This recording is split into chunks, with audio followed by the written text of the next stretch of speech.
But I would be willing to bet that I'm the first American ever to try a case in federal court wearing a Chinese flag. Ni hao!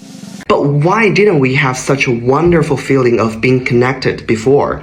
I've been thinking about this over the past 2 days, and I have come to a possible conclusion. Hello amazing viewer, this is Comfort for Life. I bring to you a compilation of TikTok videos together with the famous China&USA videos for educational purposes. If you're new here, consider subscribing. If you're returning viewers, I love and appreciate you. Thank you so much for being here. Your love for this channel is on another level, and your support will take us a long way. We are here to interact, to make a positive change in our society. Thank you so much for being here.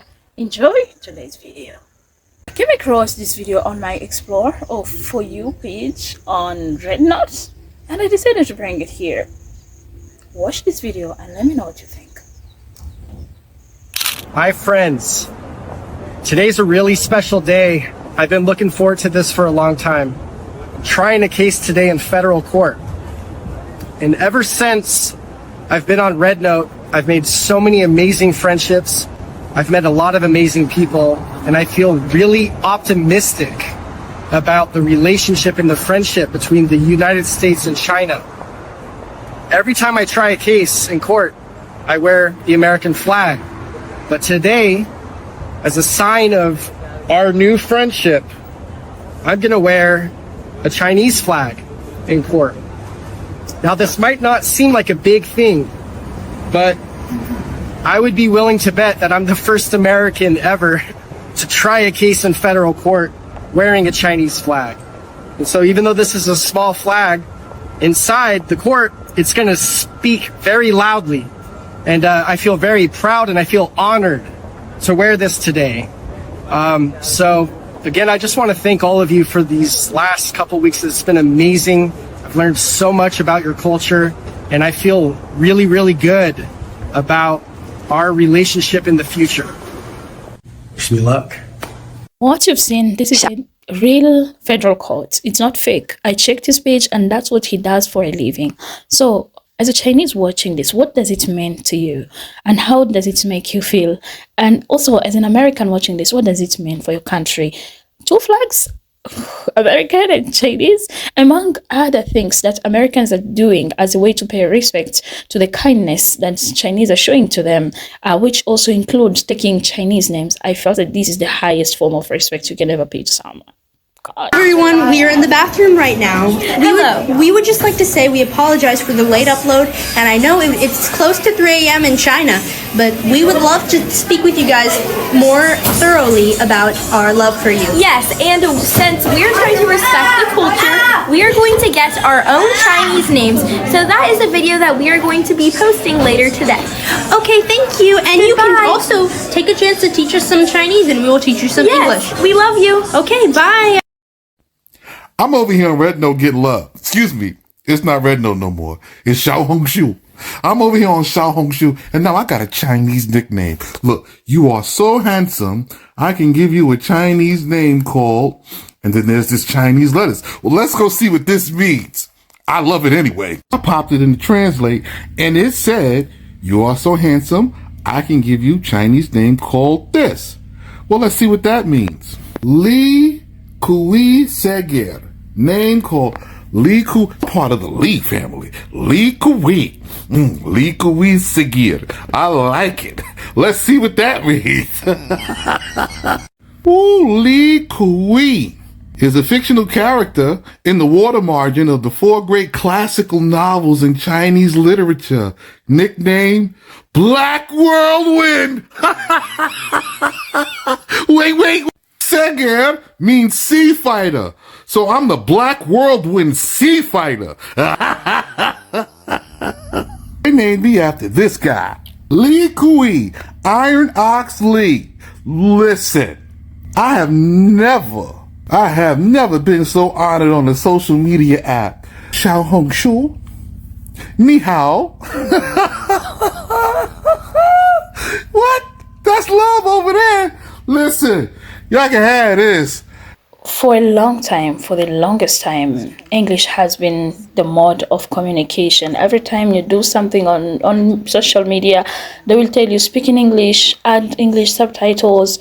And right now we are adding Chinese subtitles. This is a shift that some people are saying it's a shift of consciousness, and others are doing their own research and come up with their own conclusion. Writers need to write something on this because it's incredible. Just imagine. Watch this before we go further. Watch this. Thanks to this app, I just got to speak Mandarin in the grocery store with a lady who speaks fluent Mandarin. It wasn't very good, but I did it. I'm so proud of myself. You could. Hi, my TikTok friends. Everyone is saying that it is Xiaohongshu that has connected the world this time, making us feel love, kind, and reigniting hope for the future.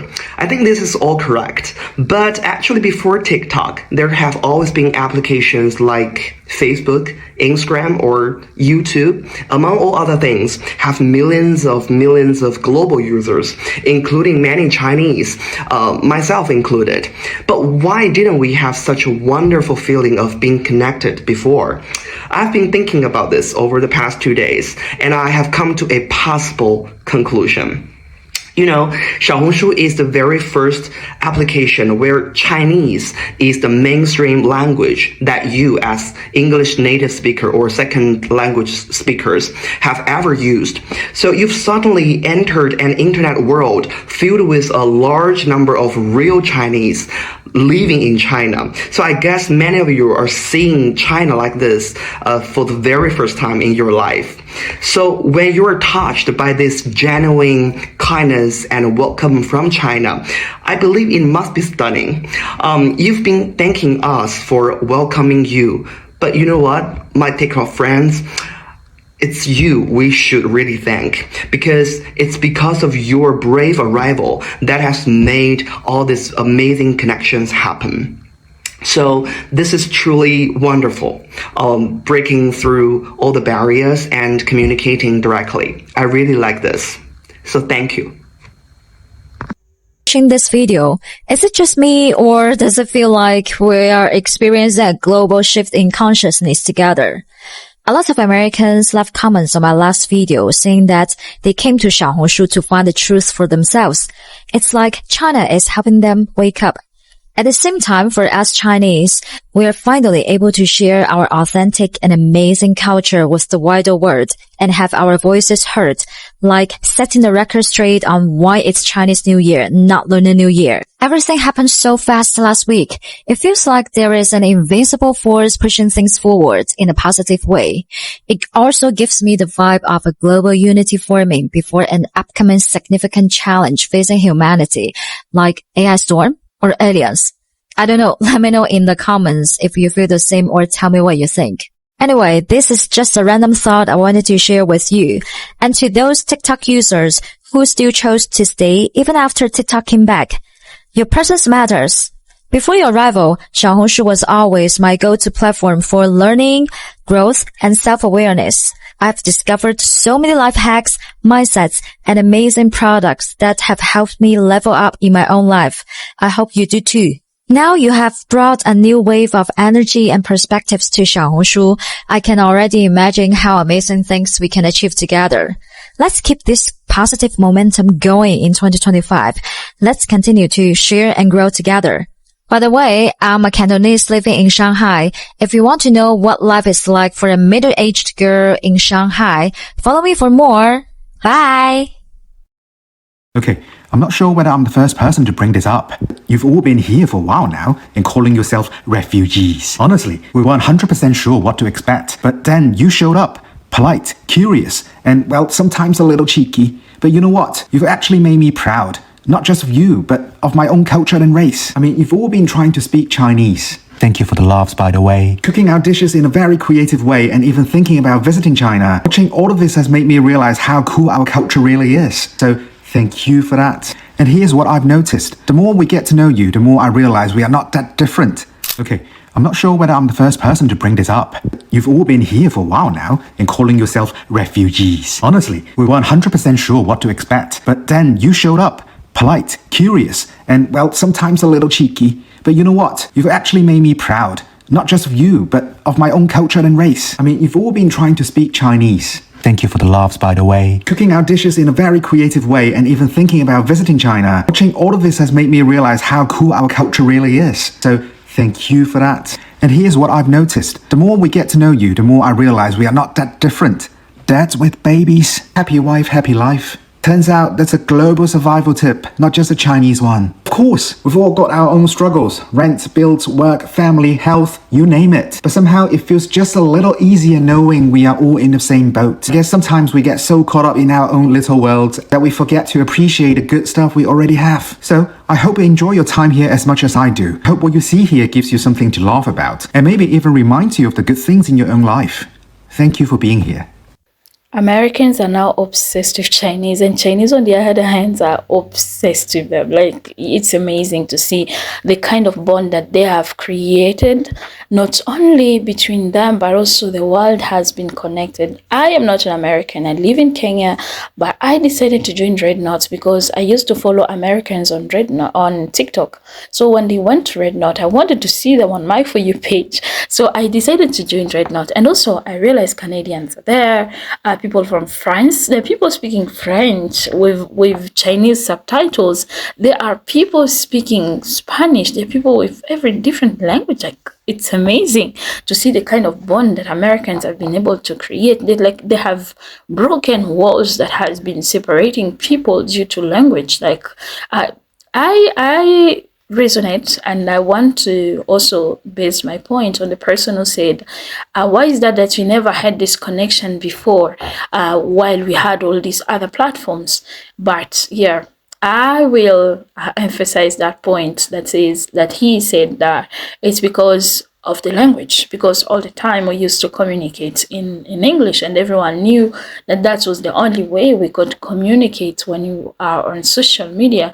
But right now, seeing Americans opening to other languages, and let me emphasize on this, I live in Kenya. I live in an international university. There are so many Americans who come to Africa, and they will be here for years, and they will never learn Swahili, like the language that is spoken here. They're always like with their languages, but seeing them opening up to Chinese because of the kindness, I feel like that kindness of Chinese has made things more natural for things to happen this way. And this connection, these walls that have been broken, it shows me the impact of language. And the first thing that you can learn when you want to connect with people is language. You have to learn their language first. And I don't mean that's not that every American who is here doesn't speak English, doesn't speak Swahili. There are even Americans who go to those interior places and learn mother tongues in those places. Yeah, in the villages, they learn mother tongues and to connect with the community. And since Americans have done this with Chinese, regardless of how the media painted China, and China on the other hand, knowing all this propaganda that had been out there against them, and accepting Chinese, Americans rather, with open hands, I'm like, no, this is something that the world needed. We are all connected. And get yourself a Chinese name. Get yourself a Chinese name.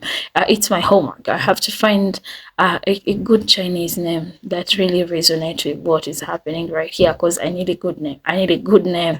Get yourself a good name. So, and the tips to get a Chinese name is what I will leave you with. Kindly like the video for recommendations, subscribe, and also share your thought in the comment section. What do you think about this video? What do you think about the bond that Americans and Chinese have created? If you are enjoying this, kindly get yourself a name. We need to honor this culture. Get yourself a name. I totally agree. I'm still like in amazement. I know my daughter looks at me like I'm an idiot. Because I'm just like, I don't know that I was expecting anything, because nobody had ever thought about it. It was just thrust upon us. And then you get there and you're just like, I'm in awe. Like I'm looking at them, and they're all so good looking. Their complexion is so clear. They're thin. was just like, this is China? And I think the biggest thing I'm learning about it, I'm more popular in China in a language that I don't speak than I am here at home. Hi everyone, my name's Terry, and today I want to tell you about my Chinese name. So my Chinese name is Tai Li. And the amazing streamer who gave me my name is... Please go give him a follow. But yeah, seriously, give him a follow. I really love watching his live streams. So my fellow Americans, seriously, get a Chinese name. I noticed that a lot of Chinese people have Westerner names. So Americans, please get a Chinese name. I mean, you don't have to, but it really makes you feel like you're a part of the community. And we have a saying here in America, it's called, it doesn't hurt to ask. So Americans, it really doesn't hurt to ask for a Chinese name. The Chinese people are so kind, all you have to do is just ask for help to make one, or they will give you one. Also, Chinese names have the most beautiful meanings behind them, and my name means peaceful jasmine. Also, getting a Chinese name is such a beautiful international exchange. And yeah, bye-bye you guys. Stay healthy, and have a great day. How to make an authentic Chinese name. I shared some really ridiculous Chinese names on foreigners in my last video, so today I'm sharing the procedure to make an authentic Chinese name for yourself.